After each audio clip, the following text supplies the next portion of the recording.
Given what's been reported and the social media activity of Deebo Samuel, how far apart do you think he and the 49ers are right now? And that doesn't mean they won't bridge the gap, but how far apart do you think they are right now? It's never a good thing.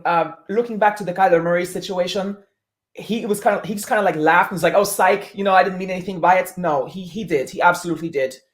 Deebo Samuel, the fact that it seems so childish, and it is, that he would unfollow his team, his employer, his teammates, his fan base, and distance himself. And actually, first off, as an influencer, I've made a lot of posts in my career. You're not going to catch me going back and wasting my time deleting all those posts the way he did.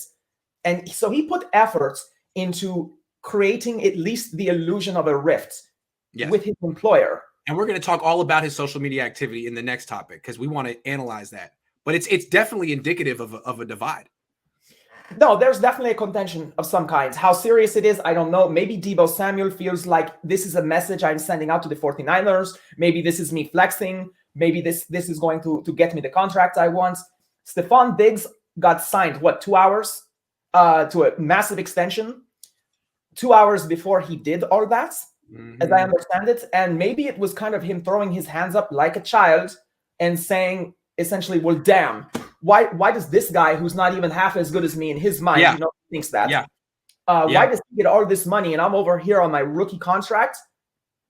Because Stephon Diggs that was an extension. I mean, the Bills didn't make him wait till the end of the year, to the end of the offseason. It was like, you want to remember is that we're going to sign him early and he's going to get a payday unlike anything I think the Niners have ever dealt out, especially to his position. But that Stephon Diggs is an older player. He was not working off of just one contract in his career. Right. So that's what Deebo can expect. But for whatever reason, perhaps that played into the fact that he feels slighted by the 49ers right now. And that this might just be a young man going through his emotional throes.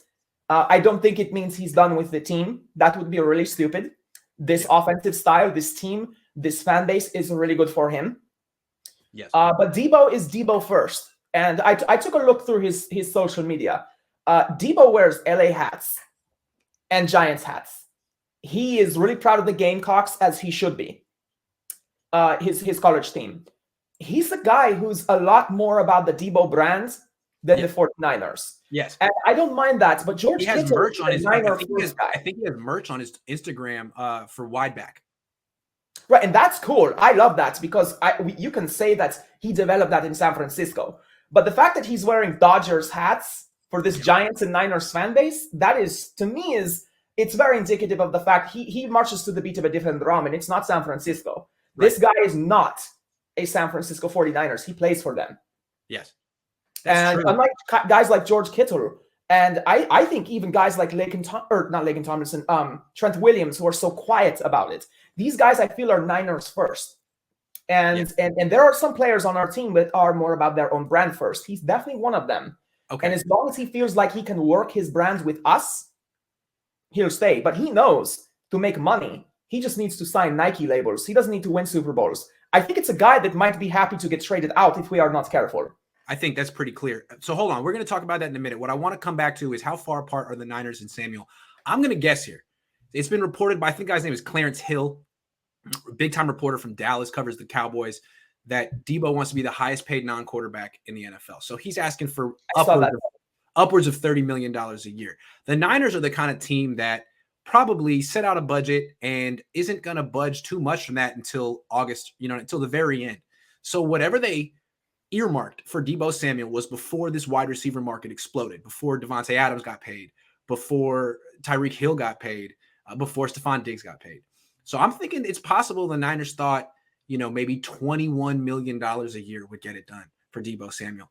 And he's over here asking for $31 million. They could be $10 million a year apart right now, in which case that's daunting. I mean, I wonder if I feel like with Kittle wanted to be paid probably 20. The Niners probably wanted to pay him 12 and they compromised at 16. This is where are they going to compromise? Will they? I guess they will. $10 million stretch. If it's exactly what you're saying, there is no compromise. It's 30 or goodbye. I guarantee you. Deebo Samuel is not loyal to the team or his teammates, or he wouldn't have done this.